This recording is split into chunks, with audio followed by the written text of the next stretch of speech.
Hey y'all, it's Miss Flores here again. We are going to get into our American Revolution studies again. I'm filming from my house today. It's actually Sunday, and then you guys are going to watch it today on Monday. But I just wanted to talk to you today about the American Revolution itself and how amazing it was that the Patriots won. In general, it was something that was not expected. It was a surprise to the whole world, quite frankly. And it is really amazing at the strategies and the kind of dominoes that all had to fall in place in order for the Patriots to win the American Revolution. So I'm going to share my screen and show you our presentation so you can follow along with me as we go. I will put these slides in your Schoology course as well. That way you can go back and look at them if you ever need to, okay? So let's get into the American Revolution. So how did the Patriots win is the big question, right? This small ragtag army that was brought together by laborers and farmers who were not trained to be soldiers defeated the best army in the world. Army, Navy, full-time professional soldiers. How in the world did that happen? Well, two things had to happen in order for the Patriots to be able to win. First was the fact that we used different war strategies. We're going to talk about what that means in just a little bit, but we definitely differed in the way we approached fighting, and that made a big difference for us. On top of that, we had some great help. A lot of people think the American Revolution, they pictured just the Patriots, that this small army was able to defeat this big global power, but really in actuality, we had a lot of help from the French, Germans, and eventually from the Spanish as well. And that is really what made a huge difference in our ability to win. So let's talk about different war strategies. What is a war strategy? It's just the way an army fights. It's the tactics that they use, whatever style they use in order to win or defeat their enemy. So what kinds were used in the Revolution? We saw three different kinds of war strategies in the Revolution. We saw an offensive type, a defensive type, and a guerrilla type. We're going to break those down, okay? So the British Army and the Loyalists, they truly used an offensive style of fighting. They came in confident, they attacked often and early, and they were very strategic about where they chose to fight their battles.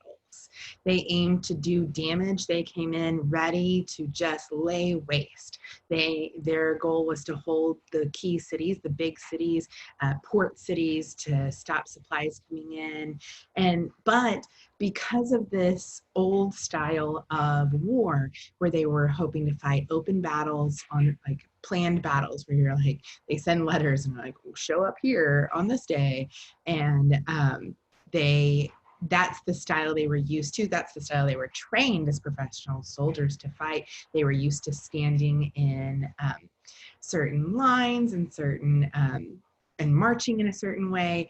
And it ended up being their downfall that they had such strategic and structured styles of fighting. They struggled because of it. They struggled to keep up with the Patriots, which paid off for us in the long run. The Patriots and the Allies, we started off with a defensive style. Our goal at the beginning was just purely to protect. We lacked training, we lacked resources. We've talked about that before last week. So the goal at the beginning was just defending against British attacks, trying to protect people, trying to protect places. And when they realized that they were starting to lose the war by just defending, they decided that they realized they needed to switch up the style of warfare that they were fighting, and they switched to a guerrilla style. And that style, we'll talk about that next, but that style is what made the difference in the war. So we switched from these open battles, fighting on a big battlefield where two different opposing armies are marching towards one another until they finally clash and fight. We switched to the guerrilla style, which back then was kind of a naughty thing to do, I'm going to be honest. So guerrilla style warfare is when you are attacking small groups, maybe There's a small group of British soldiers that are on their way to take news from one general to another officer. And typically in the past, armies would not have stopped those kinds of communications because they were only fighting on open battlefields. But we decided, and it made a huge difference, we decided the Patriots are going to just kill as many British soldiers and interrupt as much British business as possible. So we started attacking small groups. We would stay in hiding and then ambush them. We put snipers in trees, and as British soldiers were marching through trails in the woods to get to their next battlefield or next post, the snipers would just be sitting in the tree ready to take shots and just lay waste to these soldiers as they walked by. We avoided those open battlefields, and it really irritated the British. It was against what the rules of war, what was typically accepted back then in warfare, and it really irritated the British that we decided to fight this way, because they just could not keep up. They never knew where the next the next shot was coming from, and it messed with the officers' style of fighting, but then it also messed with the soldiers, because you couldn't go out to the forest to look for more firewood without the fear of a sniper being in a tree and shooting you. And so it really kind of messed with their heads and took a lot of that confidence away. So who were our allies? Let's focus on that next, because that was the turning point, you guys. We made progress switching to the guerrilla style of warfare, but we still would have lost if we did not have the allies that we did. So first and foremost was the French. In 1776, the Continental Congress sent Ben Franklin over to France to kind of just proposition them. We need help. The French and British did not like one another, and so essentially we just capitalized on that. It's saying that, if we make a bond as Americans and French, we could both be against the British together. So we bonded over the fact that we had a shared enemy. So the French were fabulous. They sent weapons, they sent ships, they gave us money.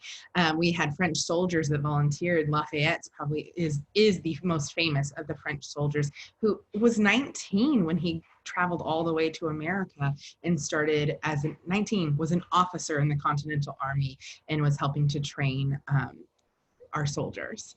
The Germans also helped us. The Dutch, they loaned money to us. We did a lot of trade business with Dutch businessmen, and because of that, the German government decided to loan money to us in order to protect that business relationship.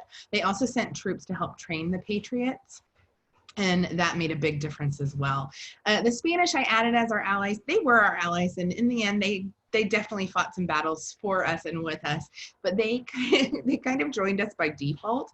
Again, shared enemy. Nobody liked the British except the British, and so the Spanish, when the French declared war against Britain and joined us, the Spanish said, "Oh yeah, us too," and so they ended up pledging their support to France, which then in turn pledged their support to us. And so they kind of joined us by default, but that's okay.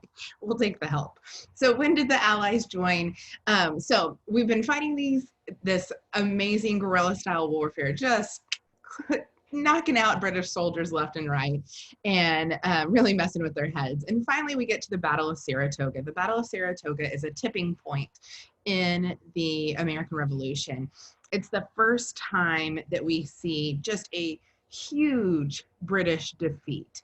And it was all Patriots. We didn't have allies yet. So this is all Patriots, definitely through their guerrilla style of warfare. But the Battle of Saratoga was remarkable because there were a large number of British troops. They thought that it was a battle that was going to end quickly and easily, and the Patriots ended up surrounding Saratoga and just demolishing the British forces there. And so finally, you know, the other countries are watching and seeing how the war is going. Nobody had pledged support to the Patriots yet. At this point, we were still just kind of a ragtag group of rebels. And once they see that we had the capability of defeating the British in a battle as large as the Battle of Saratoga, finally they were like, oh, he might actually have something here. And they decided to join. So France ends up sending their resources to us. They declare war against Britain. Spain, like I said, Spain pledges their support to France and in default to us. And that's when things get serious. Now the British are fighting not only Americans over in the what will become the United States of America, but now they also are having to split their troops and their resources, because now they're fighting with France and with Spain as well. And we're just slowly knocking out or spreading thin the British army that was so impressive to begin with. So that's when things got serious. Tomorrow, we're going to discuss the last big battle of the Revolution, the Battle of Yorktown, my favorite to study. We might even get a little snippet of Hamilton, because there's a fabulous song about the Battle of Yorktown there.